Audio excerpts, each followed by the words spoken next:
Ya llegué, hijo, para llevarte a casa. Por fin vas a regresar con los tuyos. Aquí está tu madre, la que nunca dejó de buscarte. No pensaba irme sin ti, hijo.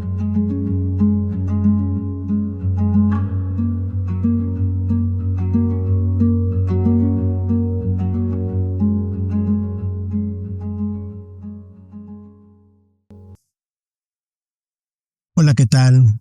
Mi nombre es Salvador Salazar, profesor investigador de aquí de la Universidad Autónoma de Ciudad Juárez, y es un gusto tener la primera sesión del podcast Desaparición Forzada, Necroterritorio y Memorias Colectivas en el contexto actual de la frontera. Y como primera sesión, pues hay que inaugurarla con broche de oro, ¿verdad? Y en ese sentido tenemos como invitada a la doctora Hazel Dávalos Chargoy. ¿Es así? Sí.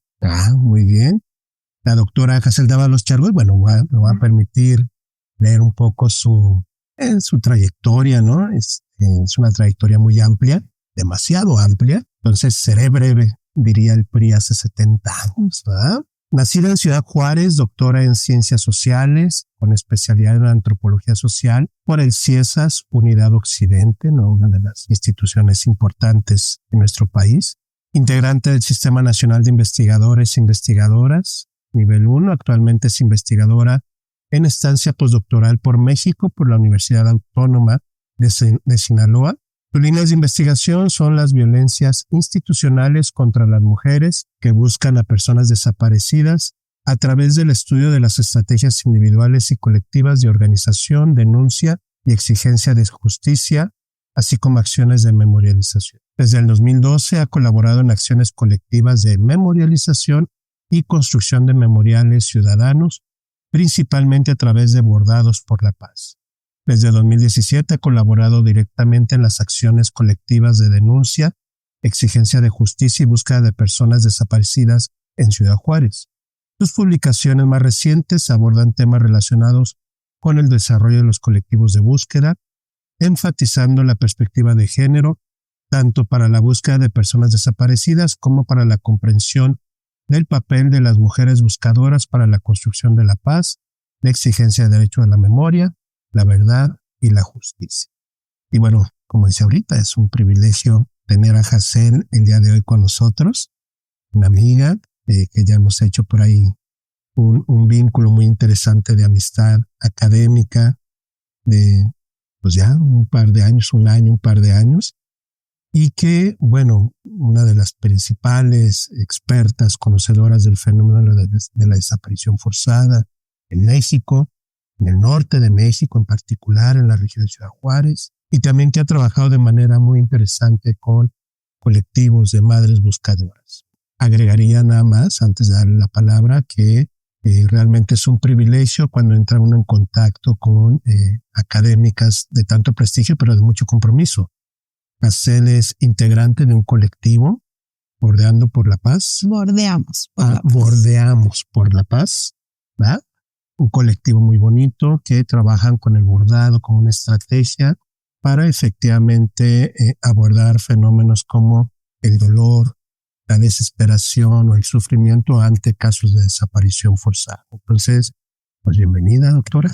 Muchísimas gracias, doctor Salazar. Muchas gracias. Es un gusto enorme.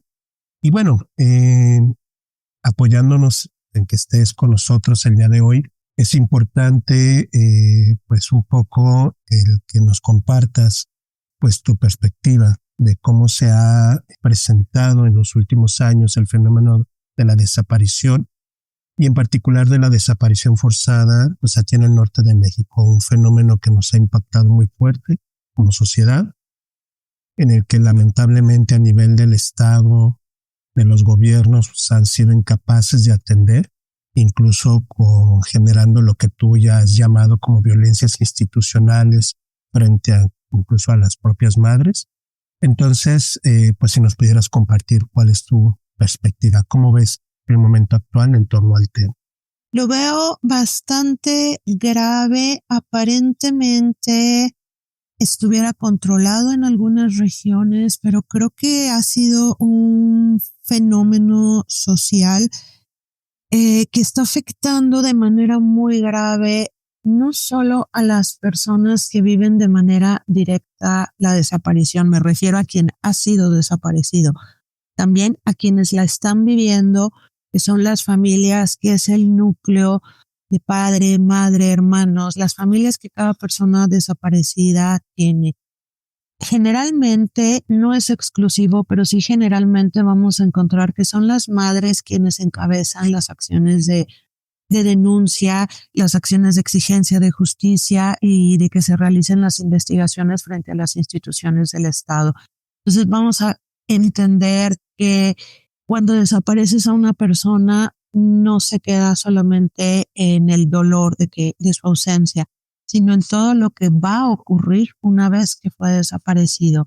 Quiere decir que hay que estar constantemente frente a las instituciones, enfrentando toda una serie de obstáculos burocráticos y también de violencias que generan en la gran mayoría de las ocasiones las personas que trabajan en las instituciones del Estado, las fiscalías, que no están atendiendo los casos, también están rebasados ante la cantidad que sigue en continuo incremento de casos. No se ha logrado detener, como muchas veces desde el discurso oficialista se pretende anunciar, se dice cada mañana que las violencias están contenidas. No es verdad.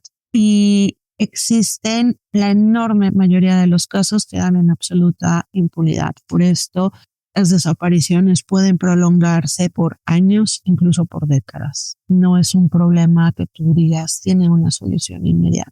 Es muy interesante de lo que nos estás comentando, porque efectivamente hemos visto, sobre todo desde los medios, una presencia importante y en las redes, ¿no?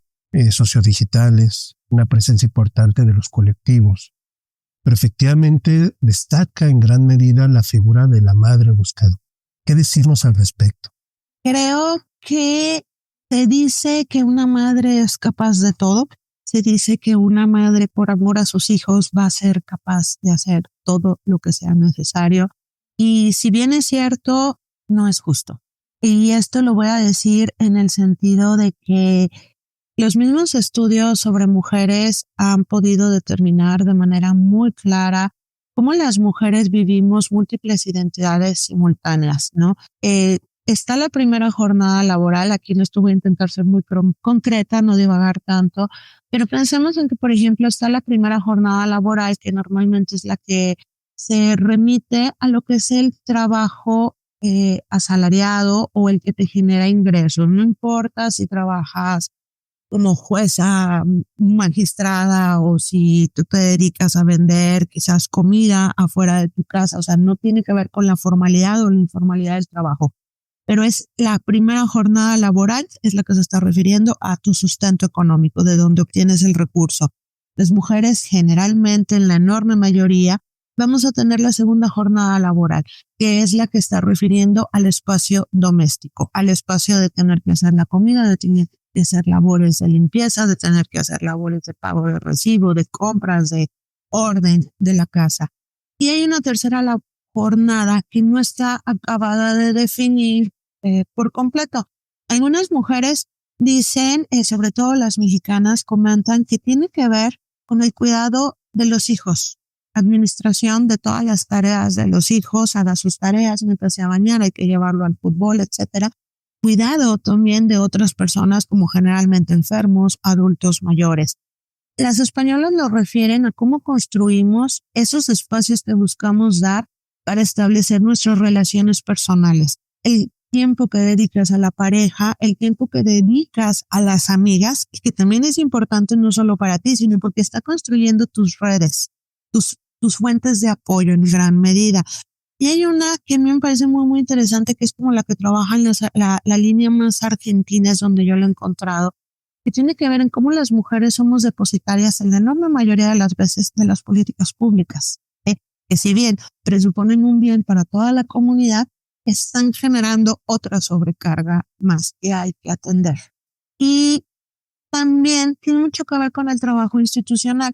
Lo refieren en algún artículo que leí por ahí, una mujer que se llama Artini y otros autores, que es muy interesante, porque hablaban de cómo, sobre todo en sectores de clase socioeconómica muy baja, en sistemas neoliberales, donde no tienes sueldos muy bajos, muy precarizados, pero donde las mismas instituciones del Estado están muchas veces eliminando subsidios. Entonces, ¿cómo tienen ellas que hacer todo un trabajo institucional, por ejemplo, para ir a los bancos de alimentos, a los bancos de leches o a los que te puedan llegar a proveer de suministros médicos, ¿no? Entonces, no descarto ninguna de estas tres características que en distintas regiones se da de esa tercera jornada, porque son parte de lo que forma el trabajo de las mujeres también. Pero pensemos, por ejemplo, en las madres buscadoras, en las mujeres buscadoras, porque también hay hermanas, a veces esposas, rara vez alguna hija, generalmente, como decía, son las madres y son las hermanas de las personas que han desaparecido. Pero pensemos cómo tienen que hacer todo esto y pensemos cómo, por ejemplo, ese trabajo institucional se remite específicamente para ellas a tener que estar yendo a las instituciones de procuración de justicia, de investigación, para exigir que sus casos tengan seguimiento, porque está absolutamente corroborado que si tú no te presentas a diario, no se va a mover tu caso, se va a quedar estancado, se va a traspapelar, no se le va a dar importancia.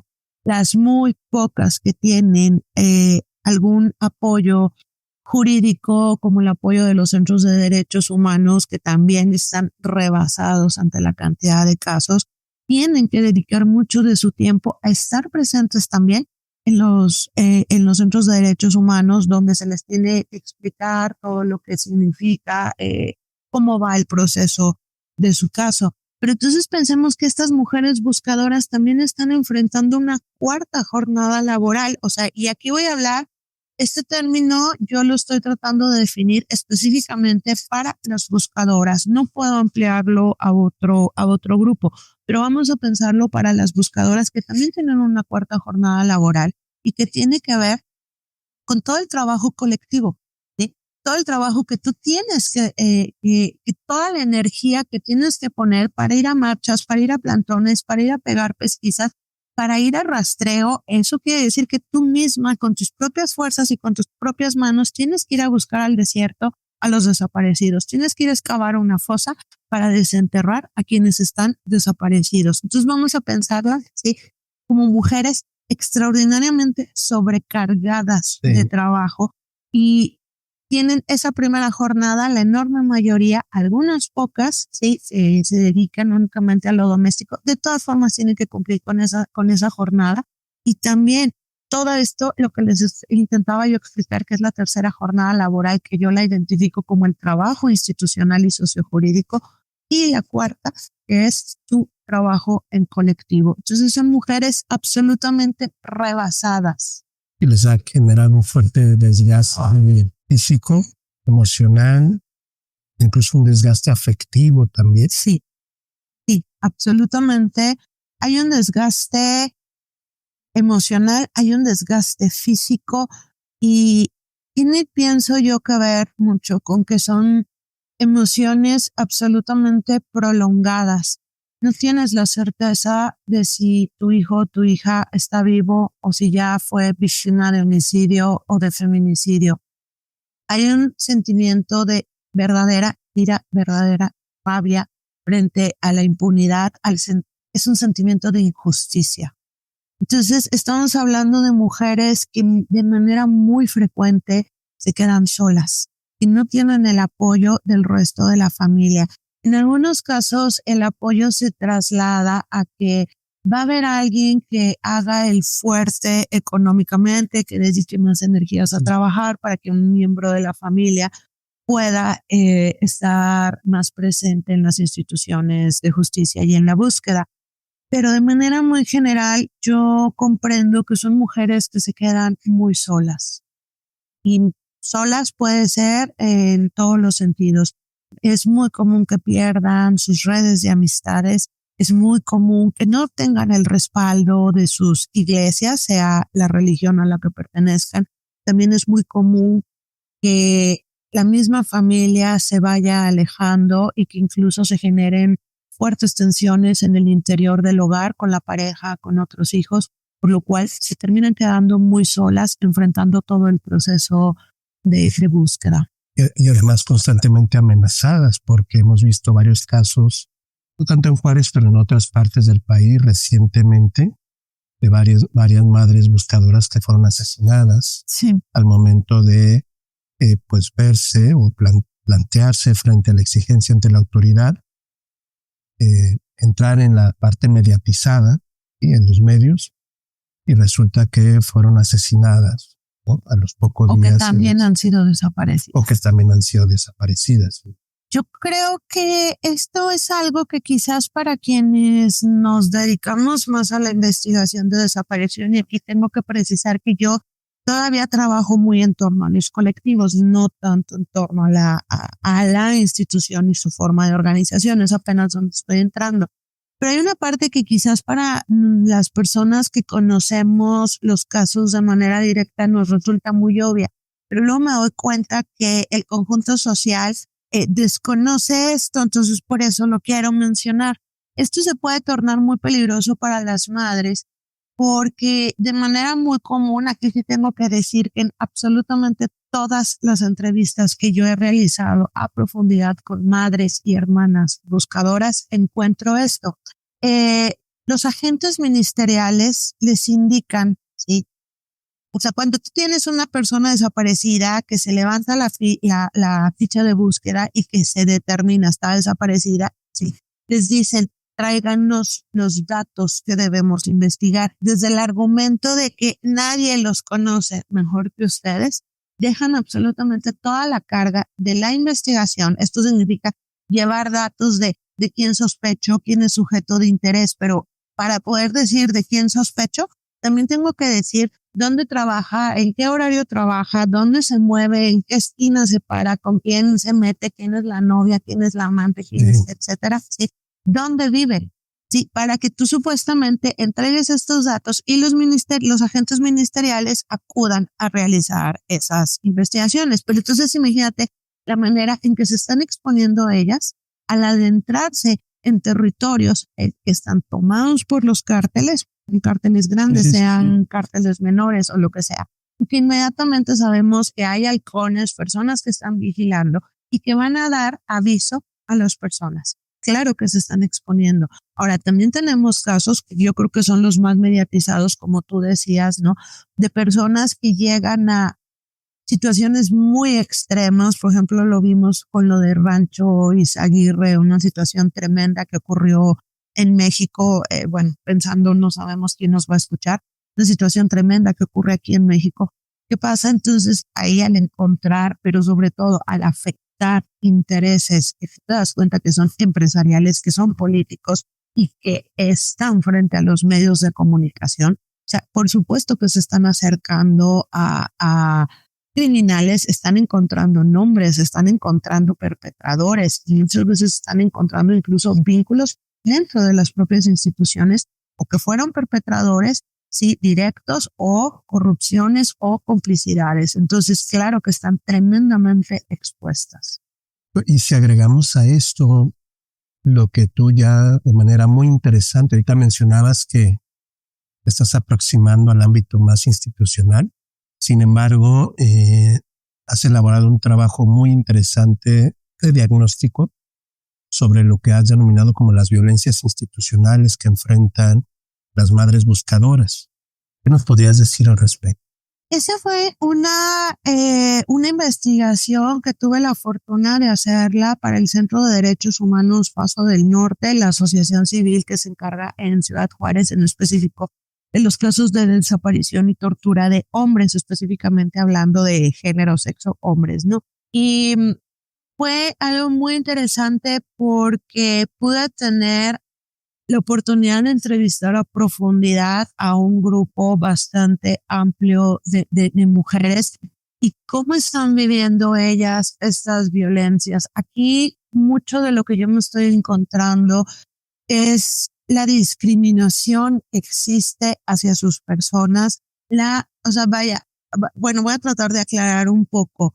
Creo que la desaparición puede ser uno de los eventos más violentos que van a vivir las personas. Pero también hay un previo de violencias, hay un cúmulo generalmente de violencias que se van conociendo en las trayectorias de vida de estas mujeres.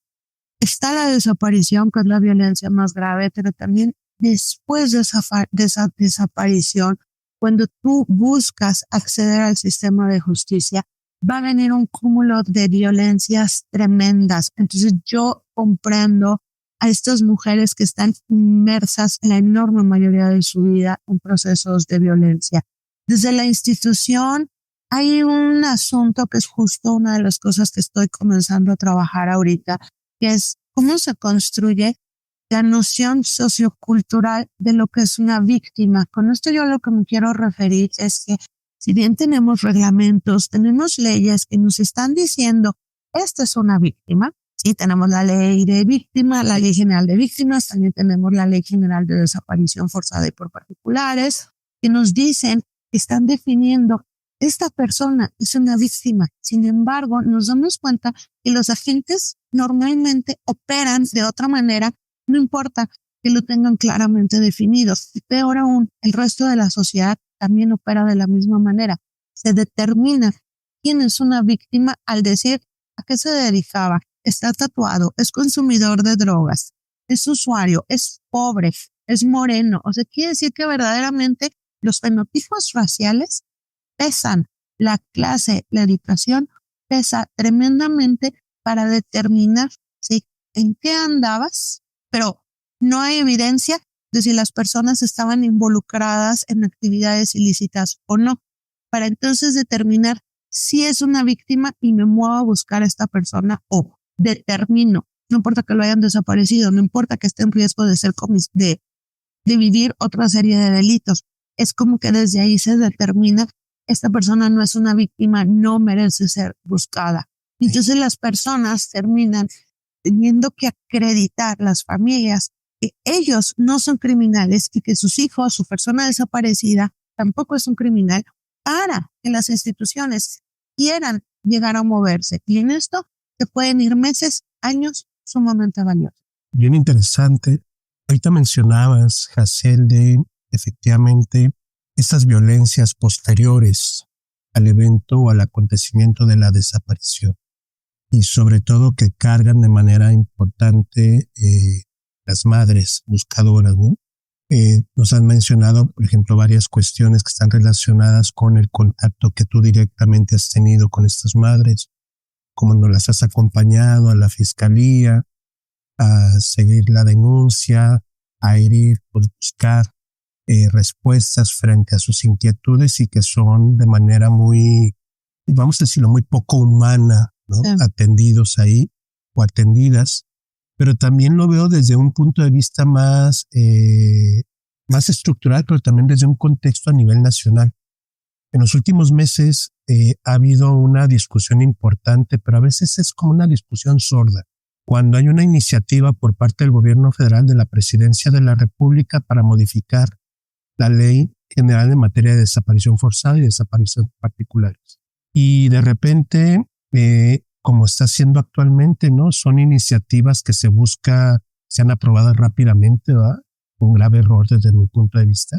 Y que hay una reacción importante de la sociedad civil, de los colectivos que han generado toda una red importante de presencia a nivel nacional y detienen esta iniciativa.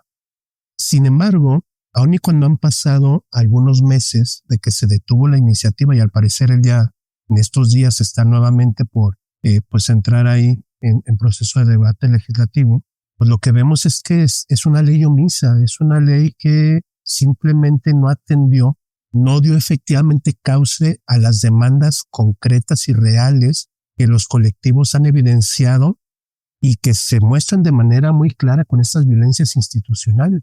No está presente ni en lo que se propuso como esta ley de hace algunos meses, y al parecer tampoco en lo que está proponiendo en la actualidad. Pues eso ejemplifica efectivamente esta grave problemática de las violencias institucionales. No sé cómo lo ves. Veo que la desaparición se institucionalizó.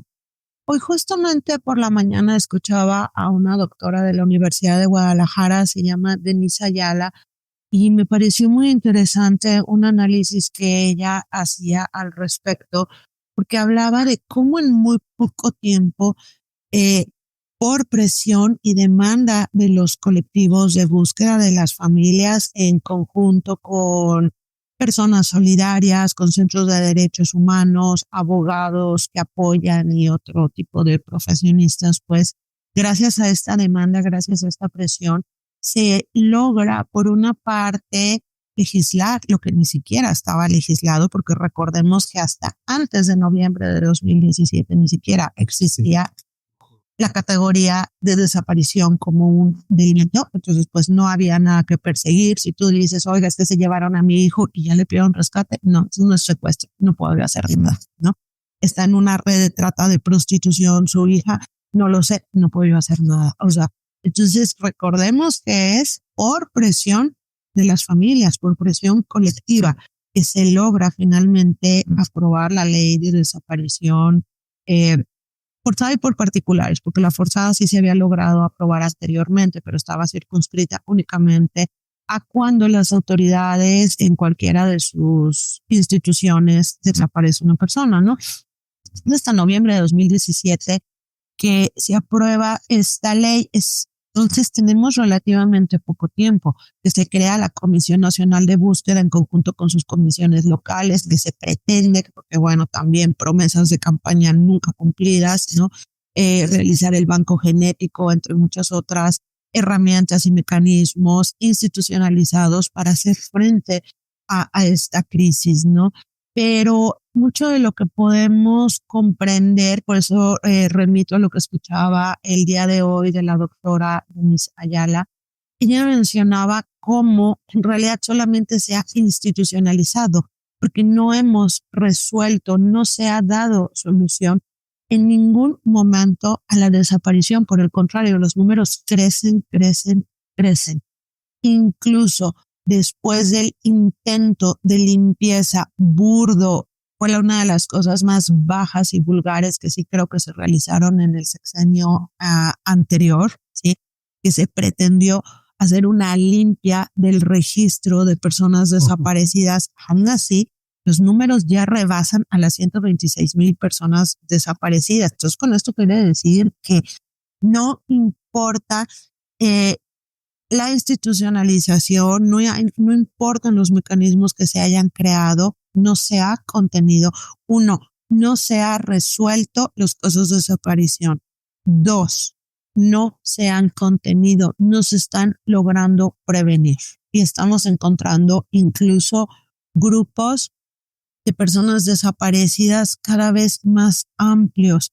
En un momento estaba centrado como en juventudes, por ejemplo, ahora estamos viendo desaparición de adolescentes muy jóvenes, los que pertenecen como adolescencia temprana, 12, 14 años, desaparición de infancias, que también, o sea, muchas veces entendemos la desaparición como si fuera una cuestión meramente homogénea, pero claro que tiene mucho que ver con el grupo al que tú estás desapareciendo. Estás desapareciendo profesionistas, entonces, ¿con qué fin? Estás desapareciendo jóvenes como mano de obra para los cárteles, mujeres con fines de trata de explotación sexual, niños, niñas, ¿con qué fines? También pueden ser de explotación sexual, adopciones ilegales, órganos. No tenemos la menor idea muchas veces, ¿sí? Debemos saber como si fuera un conjunto amplio. Está muy claro, por ejemplo, cuando nosotros hacemos la precisión de desaparición forzada o desaparición por particulares, es únicamente para tratar de comprender dónde podrías encontrar a la persona, cuáles son las primeras pistas, quién cometió ese delito. Pero a final de cuentas seguimos viendo que todas van a ser forzadas en el sentido de que para que puedan existir particulares, llámese crimen organizados, grupos pandilleros o un sociópata que desaparece personas, es porque el mismo Estado lo está permitiendo. No ha hecho nada para contenerlo. Es omiso, es negligente o está coludido. Sí, y algo que por ahí hemos enfatizado, ¿no? Varias colegas en la academia, es que es una desaparición sistemática. Realmente ahorita, si recordamos, estamos en una el gobierno mexicano estaba colocado en el cuestionamiento ante la ONU, por ejemplo, con este organismo de la ONU de atención al fenómeno de desaparición forzada, y porque hay una denuncia ante la ONU que está pues efectivamente exigiendo que el Estado dé cuenta de cómo está atendiendo la problemática y lo que está haciendo el gobierno en los distintos niveles, pero en términos generales lo que está haciendo es negando efectivamente el problema.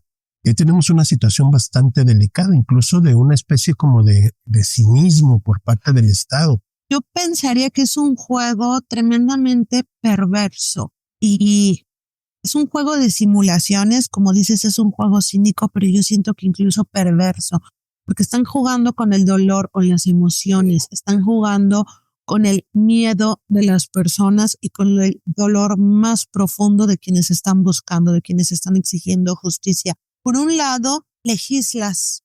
Por un lado, otorgas derechos. Pensemos, por ejemplo, el derecho a la memoria, que muy recientemente se legisló febrero de 2024, y que además yo ahí también me pregunto, para hacer una acción de memoria, yo no necesito de tu reconocimiento. Sí, pero bueno, pensemos que ya legislaron el derecho a la memoria. Pero por otro lado, vamos a ver cómo todas las acciones de memorialización son eliminadas. Las madres van y ponen sus pesquisas, van y ponen sus murales, y Parques y Jardines al día siguiente van y limpian, van y pintan las paredes, ¿no? El mismo Estado te otorga la pesquisa como la ficha de la cédula de búsqueda para que tú las pegues en la ciudad. Y esto yo lo he atestiguado de las veces que me tocó estar con las madres de hijas desaparecidas pegando pesquisas por la ciudad. 3 cuadras atrás de ti viene el departamento de limpia quitándolas. O sea, son las mismas instituciones las que te dan esas fichas y las mismas las que las están limpiando. Es el Estado el que te está poniendo una ley de desaparición, pero que no la está haciendo funcionar. El Estado está determinando hay que hacer un banco de datos genéticos, pero al mismo tiempo elimina todo el presupuesto para que pueda funcionar. Tienes una comisión de búsqueda, ¿sí?, la cual está sin presupuesto, sin salarios, sin seguros para su personal, que también está en condiciones extremas. Entonces, es un juego perverso. Vemos cómo se está intentando generar una modificación para la cual no se ha escuchado a los colectivos, no se ha escuchado a las familias, que también está legislado, que es parte de sus derechos, ¿sí?, pero que responde únicamente a fines políticos, porque efectivamente no se nos ha olvidado Pancho Izaguirre, no se nos ha olvidado, ¿sí?, la aplicación del artículo 34 de la ONU. Entonces, México está disfrazando sus indicadores, está disfrazando sus propias políticas porque tiene la exigencia de ir a dar respuesta. Somos, junto con Colombia, los países que más denuncias tienen frente a la Corte Interamericana de Derechos Humanos. Entonces, trabajas por indicadores. Usted quería una ley, yo ya la creé. Usted quería que yo capacitara a policías, aquí están todos mis cursos. Pero en la realidad, de manera efectiva, no se está generando ningún cambio. Usted quería una Guardia Nacional experta en temas de seguridad y derechos humanos, allá la tienen, ¿verdad? Y ya la estamos militarizando, también fue otra promesa de campaña de que no se iba a hacer. Eso es un asunto que a mí me parece muy, muy preocupante, y yo creo que en ese sentido tú serías muchísimo más experto que yo en esos temas, porque a mí me parece que puede llegar a ser bastante peligroso y que podríamos enfrentarnos a situaciones como las que ya se vivieron anteriormente. Pienso específicamente como los operativos conjuntos, ¿no? Y si bien esa violencia no está ya focalizada, sino como amplificada en muy distintos territorios, pues creo que sí, en algún momento va a terminar siendo un tema de análisis muy fuerte, ¿no? Que yo espero pues no nos vaya a regresar a esas condiciones que ya vivimos. Para ir cerrando la sesión de hoy, vuelvo a insistir, no ha sido un gusto. Gracias. Tener a Hazel por su expertise, una académica muy reconocida, no solamente en Juárez, ¿no?, en el ámbito nacional. Hace unas semanas estuviste en León, sí, invitada, ¿no?, para un encuentro de mujeres científicas de distintas áreas, no solamente de ciencias sociales. Me platicabas que del área médica, del área de la ingeniería, hubo una premio Nobel, ¿no? Entonces, una trayectoria muy, muy destacada en la academia, y seguramente quienes nos van a escuchar van a ser académicos, académicas, estudiantes universitarios, y creo que valdría la pena hacer que nos compartieras qué debería de considerar una académica, un académico, un estudiante desde el punto de vista de los desafíos éticos para el trabajo de acompañamiento junto con los colectivos, las colectivas ante el fenómeno de la desaparición forzada. Creo que hay implicaciones éticas muy importantes del trabajo que debemos de considerar. ¿Qué nos dirías al respecto? Creo que una de las primeras cosas que me vienen a la mente quizás es tremendamente obvia, pero aún así creo que es necesario mencionarla. No nos toca juzgar, nos toca comprender un sistema. O sea, así como hay personas que posiblemente estarían involucradas en hechos delictivos, hay personas que no lo están. Pero el tratar de comprender en un sistema mucho más amplio cuáles son las condicionantes que pueden llevar a determinadas personas a tomar ese tipo de acciones, creo que es también parte de nuestro deber investigarlo. No me refiero a justificarlo, me refiero a comprenderlo en un análisis mucho más amplio. Y yo creo que una de las cosas que a veces nos olvida, con las que también tenemos que tener profunda claridad, es cuáles son nuestros objetivos de investigación. No creo que sea con temas tan delicados y tan sensibles. No me parece que sea correcto pensar en esta lógica de voy a aproximarme a ver qué comprendo, a ver qué se me ocurre hacer, porque estamos trabajando con emociones que no han cerrado, con duelos extremadamente prolongados. Y me refiero al duelo de la pérdida, más no el de la muerte, porque no han llegado las buscadoras, al menos, a ese punto. Entonces, cuando solicitamos una entrevista, muchas veces vamos a generar que las emociones vuelvan a surgir y que las sensaciones como el llanto vuelva a surgir. ¿Para qué hago yo esto? ¿Cuál es específicamente mi objetivo? Y entiendo que como académicos estamos preocupados por los temas de violencia es porque queremos dar una solución al conjunto social o a grupos específicos, que en mi caso es a un grupo específico como el de las madres buscadoras. ¿Para qué quiero yo abrir eso? ¿Qué quiero obtener? ¿A dónde lo quiero llevar? Porque desafortunadamente en este país yo creo que es otra de sus cuestiones pues un tanto cicladas, perversas, cínicas, no sabría cómo definirlo, ¿sí? Por un lado, se nos financia investigación, ¿sí? Me refiero desde las instituciones del Estado, nos financian investigación, pero por otro lado, no la escuchan. Entonces, no son utilizadas, simplemente otorgo el dinero para que tú investigues, pero una gran parte del trabajo que se está realizando no se voltea a ver.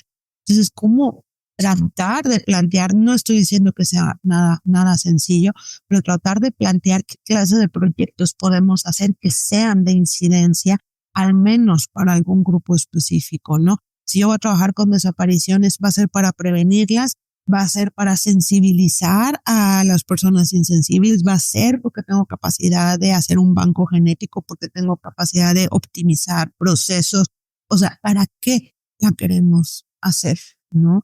Y eso, sobre todo, darnos cuenta de que estamos trabajando con emociones, estamos trabajando con el dolor de las personas. Entonces eso creo que sí requiere de mucha responsabilidad de nuestra parte y de un compromiso también de devolución, no de extractivismo. ¿Qué les puedo otorgar yo a ellas, por mínimo que sea?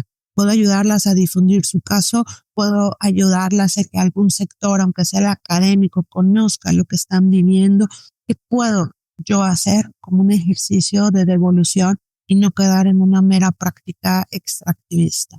Completamente de acuerdo, ¿no? E incluso yo agregaría también, lo mencionaste en varias ocasiones, no debemos de perder de vista estos actores clave y centrales que vienen acompañando a las madres en muchos casos, que son organismos de derechos humanos autónomos. Aquí tenemos un vínculo interesante con Paso del Norte, ¿no? Con el Centro de Derechos Humanos Paso del Norte. En Chihuahua está el Centro de Derechos Humanos de la Mujer, y así en varias partes del país, que creo que también han hecho un trabajo interesante y que se han vuelto también a partir de estar en contacto permanente con las víctimas, en actores claves y relevantes también para entender la problemática, ¿no?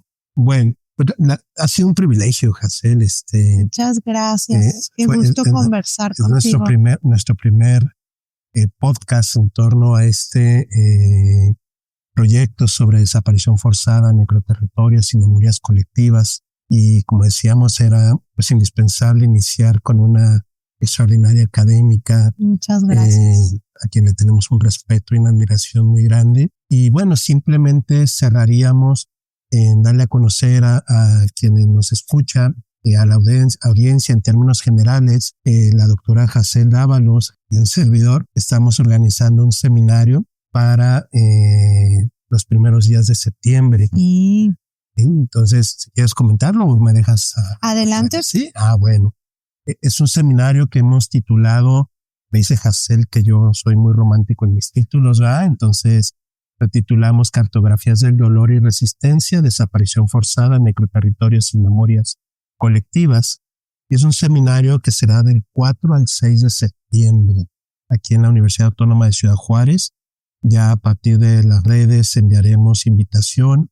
Se va a transmitir vía Facebook, seguramente por medio de las redes de la UACJ, y tendremos pues varias invitadas e invitados muy importantes, ¿no? Del país, expertos en el tema de la desaparición forzada, de las prácticas sobre memoria, sobre la exigencia de justicia, ¿no? Tendremos pues a una gran amiga tuya, Alicia de los Ríos. Sí, ¿verdad? Va a estar Alicia de los Ríos, ella hija de su madre desaparecida en las represiones del Estado, lo que se conoce como la Guerra Sucia, a una académica muy destacada que está trabajando pues desde la línea de desaparición. Vamos a tener también a Juan Carlos Ayala Barrón de la Universidad de Sinaloa, que él trabaja más que nada en necroterritorios y narcotráfico.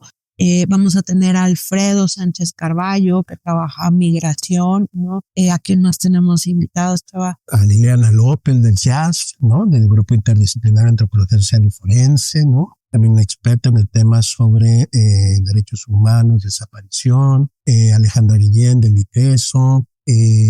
En fin, va a estar muy interesante, la verdad. Va a estar ojalá muy nos puedan acompañar. Nos puedan acompañar, ya sea aquí presencialmente en la UACJ, estarán bienvenidos. Tendremos el jueves por la tarde una sesión académica, el viernes por la mañana un encuentro con organizaciones de la sociedad civil y la academia y en Paso del Norte. Yo creo que eso vale la pena tomarles unos minutos más a quienes puedan llegar a escucharnos, porque mucho de nuestra intención está en no trabajar únicamente desde la academia y para la academia, sino tomar las voces de quienes están trabajando directamente con grupos que han sido vulnerados, que han sido violentados. Estamos pensando, por ejemplo, en algún representante de derechos humanos, de organizaciones de búsqueda, del mismo colectivo de búsqueda, también personas que se enfocan a la atención de migrantes y de desplazamientos forzados. Y no va a ser, y esa sesión será ahí en las instalaciones de Paso del Norte. Y el sábado tendremos un taller que le darán dos grandes colegas de nosotros del GIASF de México, madres buscadoras, en las instalaciones de la universidad. Un taller de capacitación para las madres, que bueno, será bienvenido. Previamente que esté interesado se podrá comunicar, ya mandaremos la información. Entonces, bueno, pues con esto cerramos, Hazel. Fue una experiencia bonita. Nuestro primer podcast, Muchas gracias. Primera vez como entrevistador de podcast, y bueno, muy amables a quienes nos escucharon, y pues también agradecer a quienes nos ha apoyado y nos motivó en esta iniciativa. Valeria Miranda de la Universidad Autónoma de Baja California, estudiante en comunicación, una experta en todas estas cuestiones de los podcasts. Muchas gracias.